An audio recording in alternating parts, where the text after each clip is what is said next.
Teman-teman, sebelum belajar, alangkah baiknya kita berdoa terlebih dahulu menurut agama dan kepercayaan masing-masing. Berdoa dalam hati, mulai. Berdoa selesai. Mari salam. Assalamualaikum warahmatullahi wabarakatuh. Waalaikumsalam warahmatullahi wabarakatuh. Ibu absen dulu ya. Muhammad Ardiansyah, Ibu. Jimmy Anas, Ibu. ya. Hadir semua ya. Ya. Gimana kabarnya hari ini anak-anak? Alhamdulillah baik, Bu. Baik ya, sudah siap untuk memulai pelajaran? Sudah, Bu. Ya. Nah, sebelumnya Ibu ingin bertanya, hari ini siapa yang sudah buang air kecil? Saya, Bu. Ardi, kenapa kita harus buang air kecil? Kebelet, Bu. Kebelet ya. Nah, kira-kira kenapa ya kok kita bisa kebelet? Nah, hal ini sangat berkaitan nih dengan materi kita hari ini. Ada yang tahu apa? Sistem ekspresi, Bu. Ya betul, sistem ekspresi. Nah, adapun tujuan pembelajaran kita hari ini adalah yang pertama untuk mengetahui fungsi dan pengertian dari sistem ekspresi. Kemudian yang kedua itu adalah untuk mengetahui organ sistem ekspresi dan zat yang dikeluarkannya. Kemudian yang ketiga untuk mengetahui struktur dan fungsi dari organ ginjal. Dan yang terakhir untuk mengetahui tahapan pembentukan urin. Nah, selanjutnya lihat slide di sini ya. Nah, ada gambar apa di sini? Makanan dalam kulkas, Bu. Ya betul. Di sini di sebelah kiri ada gambar makanan dalam kulkas. Nah, sistem ekspresi kita bisa analogikan dengan gambar ini. Misalnya, ketika kita membeli makanan, misalnya buah-buahan, kemudian kita masukkan ke dalam kulkas. Namun kita lupa tidak memakannya selama berhari-hari atau berminggu-minggu bahkan berbulan-bulan. Nah, kira-kira apa yang terjadi dengan makanan tersebut ya? Busuk, Bu. Iya, Jadinya busuk ya. terbuang. Nah, busuk, kalau sudah busuk maka harus dibuang ya. Nah, karena kalau tidak dibuang nantinya buah tersebut akan mempengaruhi makanan-makanan lainnya yang ada dalam kulkas sehingga makanan yang lain bisa ikut membusuk. Nah, hal itu sama dengan sistem ekspresi ini. Misalnya kita kebelet kencing, misalnya kita ingin buang air besar, nah tapi kita tahan terus. Nah, kira-kira apa yang akan terjadi? Sakit. Iya, bisa sakit. Jadi nanti organ-organ yang lainnya yang ada dalam tubuh kita bisa terganggu. Nah, sudah dibaca materi tentang sistem ekspresinya di rumah? Sudah, Bu. Sudah ya, ayo siapkan bukunya ya.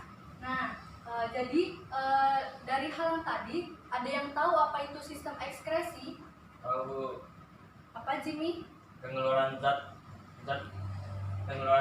sisa metabolisme yang sudah tidak diperlukan oleh tubuh. Ya betul. Jadi sistem ekspresi di sini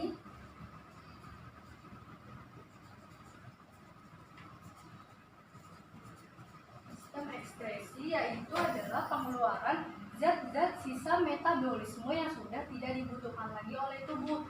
Ingat ya, dari kata X yang artinya adalah kita bisa analogikan sebagai bekas, jadi yang sudah tidak terpakai gitu ya. Nah, adapun fungsi dari sistem ekskresi itu yang pertama adalah untuk mempertahankan homeostatis, kemudian yang kedua untuk melindungi tubuh dari racun, kemudian yang ketiga untuk membantu mempertahankan suhu tubuh, dan yang terakhir untuk menurunkan kadar sel metabolisme ya. Nah, tadi contoh dari zat-zat apa saja sih yang dikeluarkan itu bisa kita lihat dari sini. Nah, di sini ada organ dari sistem ekspresi. Nah, kira-kira di sini dari gambar organ ini yang mana yang termasuk sistem ekspresi ya? Bu. Ya, itu Apa?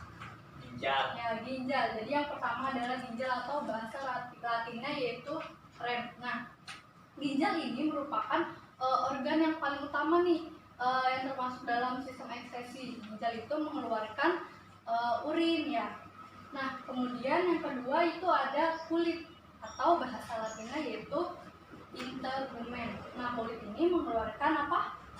Keringat, Bu. Nah, keringat. Jadi kalau misalnya kita lagi di ruangan yang panas, suhu yang panas, nanti tubuh kita akan mengeluarkan keringat yang banyak. Nah, kenapa?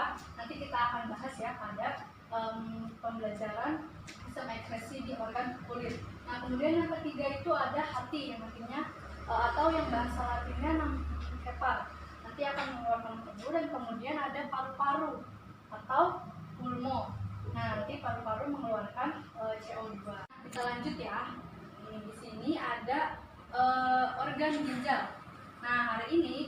akan membahas khusus untuk organ ginjal ya. Nah, di sini ada gambar ginjal nih. Jadi ginjal ini ada sepasang kanan dan kiri. Nah, kemudian di tengah-tengah sini nih, di tengah-tengah ginjalnya yang warna merah sama biru itu namanya pembuluh darah, saluran pembuluh darah. Jadi yang warna merah ini disebut arteri renalis yang fungsinya untuk memasok oksigen untuk masuk ke dalam ginjal. Kemudian yang biru ini namanya vena renalis. Nah, yang biru ini fungsinya untuk membawa karbon dioksida keluar dari ginjal menuju jantung. Nah, kalau misalnya kita perbesar nih gambar ginjal, kita potong menjadi dua dan kita lihat di mikroskop, nanti akan menghasilkan struktur ginjal yang seperti ini. Nah, jadi ginjal itu ada 3 lapisan. Apa saja lapisannya, ada yang tahu? Bu, Apa Ardi? yang pertama ada korteks, yang kedua ada medula, yang ketiga ada pelvis, Bu. Nah, betul sekali Ardi. Jadi ginjal itu ada 3 lapisan. Yang pertama tuh korteks yang di sebelah luar ini ya, nih. Di sini korteks. Jadi fungsi si korteks ini untuk melindungi organ dalam ginjal dari kerusakan. Nah, kemudian yang tengah-tengah ini ada yang namanya medula nih. Medula yang bentuknya seperti piramid. Nah, di dalam medula ini, di antara medula dan korteks ini ada sel-sel yang namanya sel nefron. Apa? Sel apa? Nefron. Ya, nah, nanti sel nefron inilah yang akan bekerja untuk pada tahapan proses pembentukan urin. Jadi nanti si sel-sel nefron ini yang akan menyaring darah, yang akan mengalirkan darah, mengangkut darah menjadi urin. Nah, kemudian yang terakhir itu ada yang namanya pelvis. Nah, di pelvis ini yang bentuknya corong nih.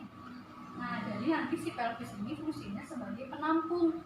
Nanti setelah urinnya itu sudah jadi atau sudah dibuat, nanti si pelvis ini akan menyalurkan urin itu ke ureter dan nantinya akan ditampung di kandung kemih.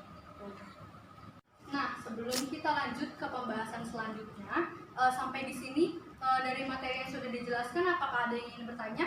Ya, Bu. Ya, Ardi silahkan. Kenapa paru-paru termasuk ke dalam sistem ekskresi, Bu? Kan kemarin belajar bahwa paru-paru itu masuk ke dalam sistem pernapasan. Pertanyaan yang bagus, Ardi. Ada yang bisa menjawab terlebih dahulu? Saya Bu, Ya, silahkan Jimmy. karena paru-paru mengeluarkan CO2 sebagai zat diekspresikan. Ya, betul. Jadi sistem ekskresi dan sistem pernapasan itu saling berhubungan. Jadi organ-organ yang ada di dalam tubuh kita itu saling berkoordinasi, sama kayak sistem ekskresi dan sistem pernapasan ya. Jadi pada saat bernafas kita itu kan menghirup oksigen, kemudian mengeluarkan karbon dioksida. Nah, karbon dioksida itulah yang sebagai zat yang diekskresikan, sehingga kenapa paru-paru disebut organ sistem ekskresi gitu ya. Ada pertanyaan lain? Ada Bu, saya Bu. Ya, Jimmy silakan. Kenapa ginjal kiri posisinya lebih tinggi dari ginjal kanan? Kenapa ginjal kiri posisinya lebih tinggi dari ginjal kanan? Ada yang bisa menjawab? Ya, Bu. Ya, Ardi silakan. Karena di atas ginjal sebelah kiri ada hati, Bu. Ya, betul sekali. Jadi kita bisa lihat nih ya tadi gambaran tadi nih. Jadi di atas ginjal sebelah kiri dia kan posisinya lebih tinggi ya. Jadi di sini ada organ hati gitu. Jadi kenapa ginjal kiri posisinya lebih tinggi daripada ginjal kanan? Nah, ada lagi pertanyaan lain? Ya Bu. Tidak ya? Oke. Baik, kalau tidak ada kita lanjutkan ya. Nah, sekarang kita lanjutkan pembahasan dengan diskusi kelompok ya. Jadi nanti silahkan masing-masing buat kelompok. Nah, kemudian nanti kalian diskusikan fungsi ginjal dalam tahapan pembentukan urin. Nah, nanti hasil diskusinya kalian analisis dan kalian tulis di lembar kerja yang sudah Ibu siapkan di sini ya. Nah, nanti setelah itu, setelah selesai diskusi, nanti kalian maju ke depan kelas untuk mempresentasikan hasil diskusinya sekaligus mensimulasikan. Nah, di sini Ibu sudah menyiapkan media pembelajaran berupa alat peraga. Jimmy bisa tolong diambilkan? Saya Bu. Ibu. Nah, di sini sudah ada media pembelajarannya ya. Jadi nanti hasil diskusi nanti kalian presentasikan sekaligus disimulasikan ya. Jadi nanti tahapan pembentukan urinnya kalian simulasikan menjadi seperti ini ya supaya lebih mudah membayangkannya. Paham sampai sini? Paham. Baik, diskusinya dimulai dari 15 menit dari sekarang ya.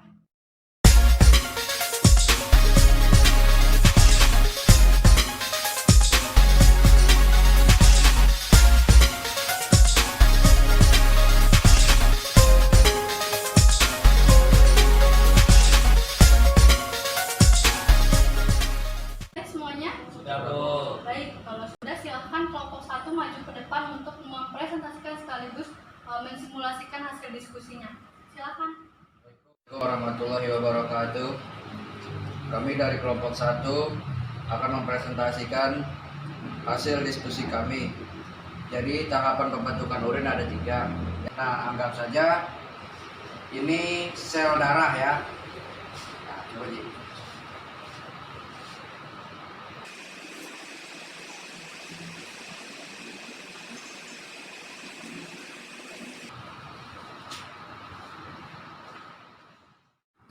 Jadi sel darah yang telah tersaring di glomerulus jadinya seperti ini.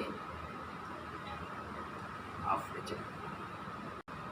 Nah, dan sisanya yang tadi sudah masuk ke dalam sini alirannya.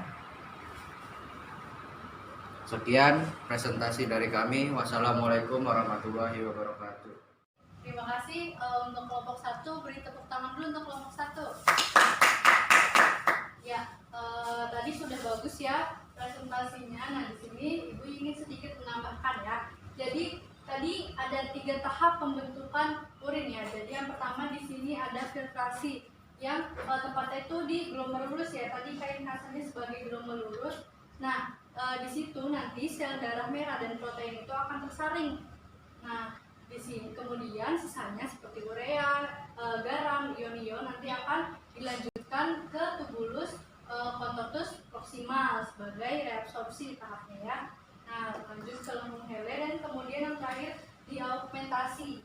Tahap augmentasi yang terjadi di tubulus contortus proximal distal. Nah, tadi kan sudah tersaring sehingga warna yang tadinya merah berubah menjadi sedikit lebih jernih sehingga nanti hasilnya di augmentasi nanti akan dihasilkan urin yang sesungguhnya seperti yang biasa kita keluarkan. Sudah mengerti semuanya tentang tahapan proses pembentukan urin ini?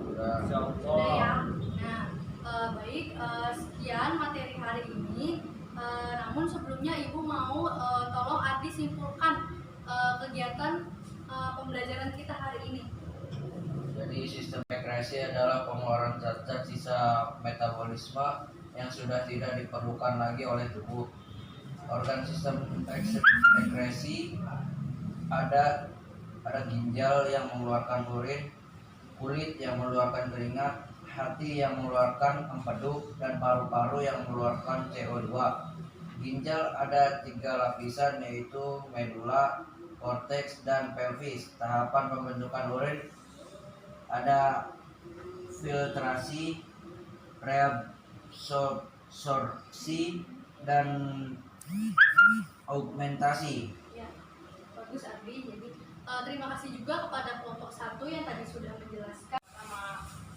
Nah, untuk pertemuan selanjutnya nanti masing-masing kelompok tolong disiapkan alat dan bahan untuk nantinya kita akan melakukan praktikum minggu depan. Jadi praktikum minggu depan tentang uji karakteristik urin ya. Nah, nanti tolong siapkan alat dan bahannya ya, di bawah dan rumah dicatat ya. Alat yang pertama yaitu korek api, kemudian kertas label, dan botol sampel urin transparan. Nah, bahannya yaitu sampel urin pagi. Jadi nanti masing-masing ketika mandi setelah bangun tidur nanti urinnya ditampung di botol sampel itu ya untuk dibawa. Nah, kemudian bahan-bahan yang lain nanti sudah ada di lab, sudah disiapkan. Sekian pembelajaran hari ini. Ada yang ingin ditanyakan? Sudah cukup ya. Baik, jangan lupa materi hari ini dan minggu depan dibaca lagi dan bawa ya referensi-referensi untuk praktikum minggu depan. Jelas semuanya? Lalu Jelas. Oke, baik. Sekian pembelajaran hari ini. Selamat siang. Wassalamualaikum warahmatullahi wabarakatuh. Waalaikumsalam warahmatullahi wabarakatuh.